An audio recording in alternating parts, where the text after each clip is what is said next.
Welcome to Day 6 of the Course in Mastery. Today is about the power of belief. Tom Wood is going to explain to you how to get it, and Dr. Janet Lett will show you the powerful results you can achieve with it. Here's Tom Wood. Thank you, Coral. Do you want to know the fastest way to create success in your life? There is one simple strategy that will give you quantum leaps in productivity and achievement. One strategy unlike any other. Average athletes use this strategy to become elite performers. Struggling entrepreneurs use this strategy to become billionaires. Overweight, undernourished people use this strategy to build physical vitality and create bodacious bodies. Before I tell you this strategy, I want to tell you a story. In 1940, a baby girl was born prematurely. She should have died, for certain, but she survived. And then, not much later, she contracted double pneumonia. Certain death for an infant, but somehow she survived. Not much later than that, scarlet fever. She should have died again, and yet, maybe this time by the grace of God, she survives. Now this little girl didn't need it, but age 6, she got polio. It struck her down, but she would not stay down. So at age 6, she's confined to a wheelchair. She wheels the chair to the screen door and looks out over the porch into the yard at her 14 brothers and sisters playing basketball. And she begins to cry. Mom! Why do I have to sit in this wheelchair? All I want to do is play basketball with my brothers and sisters. But I'm sitting here crippled forever. Her mother wouldn't take it. She said, "Stop it. You are a miracle child. Who are you going to believe? Those doctors that say you'll never walk again, or me, your mother?" Well, the little girl broke from the tears and said, well, you, Mom, I'll believe you. She goes, "You're right. And starting today, we're going to get you out of that wheelchair, and you will be playing basketball with your brothers and sisters." Well, all right, Mom. I'll do it. If you say I can do it, I'll do it. That was the beginning of change for this girl. Over the next several years, a miracle occurred. By age 11, this girl was out of her wheelchair. By age 12, she was out of her brace. By age 13, she was playing basketball with her brothers and sisters. But it didn't stop there. At age 14, she started to run. At age 15, she started to run very fast. At age 16, she was extraordinary. 4 years later, at the age of 20, Wilma Rudolph was the fastest woman on the planet. She won 3 gold medals at the Olympics. Now, did she accomplish all this because she was born with it?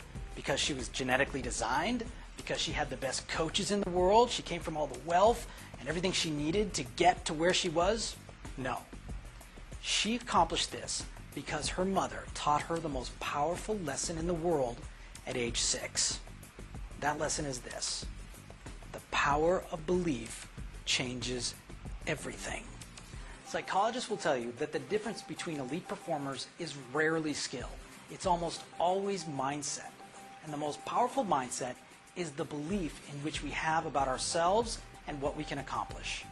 Belief is power, and you have access to that power. You can transform your life by mastering your beliefs. Here's how belief works. Belief is not just a concept, it's a science. Belief is a physical thing that happens in your brain. In fact, psychologists and neurologists can actually measure when a belief occurs. An electrical neuron is engaged inside your brain, and zip, a neural pathway is connected. Now, what's interesting is, every time you have an experience and believe a similar thing, that neurological pathway gets twice as thick. Zip. It happens again, it gets twice as thick. Zip again, zip, zip, zip, zip, zip. Pretty soon that belief becomes a conviction. So the question is, how do you take an opinion, turn it into a belief, take a belief, and turn it into a conviction? Well, it's really simple. A belief gets its strength from the evidence that supports it. For example, if I asked you whether you could be a millionaire or not, you'd give me an answer. That answer would come with a certain level of conviction. That conviction is based on the experiences you've had in your life and how you've interpreted them. The more experiences you've had that have shown you that you could become a millionaire, if you're not already, the stronger your belief. The stronger your belief, the more likely you are to achieve it. So what's the secret? It's simple. You've got to find more experiences and interpret those experiences in a way that support your beliefs. So how do you do that? Pay attention to the associations and information that comes into your life. If you're hanging around people that take you down all the time, it's not likely that your beliefs about yourself are getting stronger. It's important that you find a place where you're supported and a place where you can grow. Those associations, those emotions, that kind of influence makes a huge difference. This 30-day program is going to excite you beyond your wildest dreams. Here's why. If there's one thing that this program does better than anything else, is it gives you evidence that you can succeed.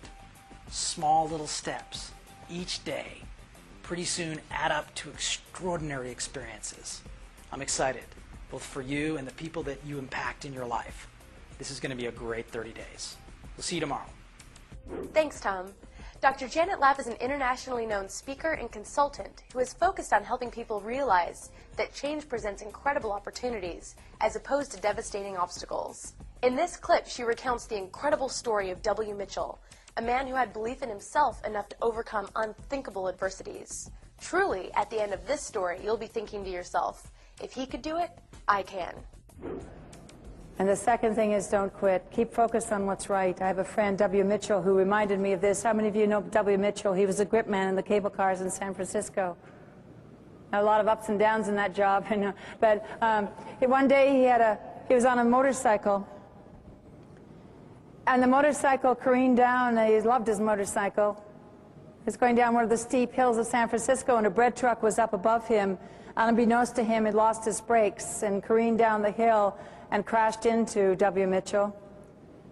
And because the gas cap on his motorcycle wasn't secure, it popped off and there was an explosion, and W. Mitchell had burns over 85% of his body, lost his fingers, in and out of the hospital for about 4 years.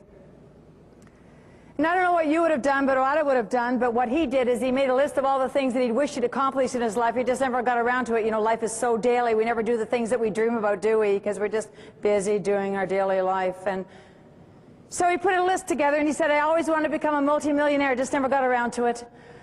I always wanted to become a pilot, and I always wanted to become a mayor of a town. So he became the mayor of Crested Butte in Colorado. He started Vermont Castings, which is a multi-million-dollar firm, and he became a pilot. Completely disfigured, no fingers. And one day he was taking off from the Aspen airport in a Cessna 210. He got about 100 feet above the runway, and the aircraft stalled. And if you're a pilot, you know it's not a place you want to stall an aircraft. It came down hard. And fearing another explosion, he pushed his friends out, and he started to get up himself, and he realized that he couldn't move, and from then on he's been paraplegic, completely disfigured, but despite all that, his life is filled with joy. And his lesson is such a simple one for us, but it's so important that each one of us take this to heart. He said, there were 10,000 things that I could do before these accidents, and now there are only 9,000 things that I can do. I choose to focus on the 9,000 things that I can do, not on the 1,000 things that I can't do. What a powerful focus that each one in this room can remind ourselves. Success is an interior job. It has nothing to do with what you look like, how much education you have, or what size facility you have, or where you live in this wonderful world of ours. It has to do with that simple attitude switch, and so many people don't get that.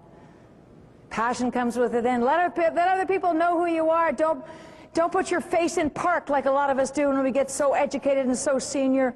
We walk along with our policies. All we can do is talk to wastebaskets after the age of 75 if you're like that. Lighten up already. Let people see your face, the passion and the energy. People follow you because of your energy, not because you tell them what to do, because they feel it from you. Let it go. Walk into the fear. Do the stuff that you can't do. And most of all, keep the focus. And as I leave you, I want to remind you of a story about my mother. My mom's name was Grace. And she was turning 91 on the day of her birthday. We're sitting in the church at her funeral, and the priest called her Amazing Grace. And what was amazing about my mother wasn't that she'd accomplished anything great in the eyes of the world, but whenever I came home from school, she'd be standing in the kitchen and wipe her hands on her apron, and her arms would be open. And Later on, when I drive home from Montreal to Toronto, where my mom lived, even though it was the middle of the winter, she'd wait for my car, the car coming up the driveway, and she'd step out in the snow. For those of you from the south, that's white, cold stuff, that's fluffy. She'd step out in the snow waiting for us, and her arms would be open as we drove up the driveway. And the last time I saw my mom, she was too weak to move because she'd lost so much weight. And she couldn't say my name any longer. But when I walked in the door, she was lying in bed, and I saw her arms lift off the bedclothes. And then, even then, her arms were open. And that's a power that you have. That's a power that you have, that we all have, to keep our arms open. How simple life is. We make it so complicated, don't we, with all our busyness. We all want bigger things, better positions, more money. My mom saved up her whole life for a set of china. Her whole life she saved up for this set of china. She wanted the complete set. And finally, by the age of 85, she got the whole set. And she covered it in plastic. Covered it in plastic. Didn't want to use it. She wanted to save it for good. And after her death, my sister and I gave away her china because that wasn't that important to her. But I hope that we always keep her open arms and learning how to embrace change. Be open to change. That's it for day 6. Tomorrow is all about action. See you then.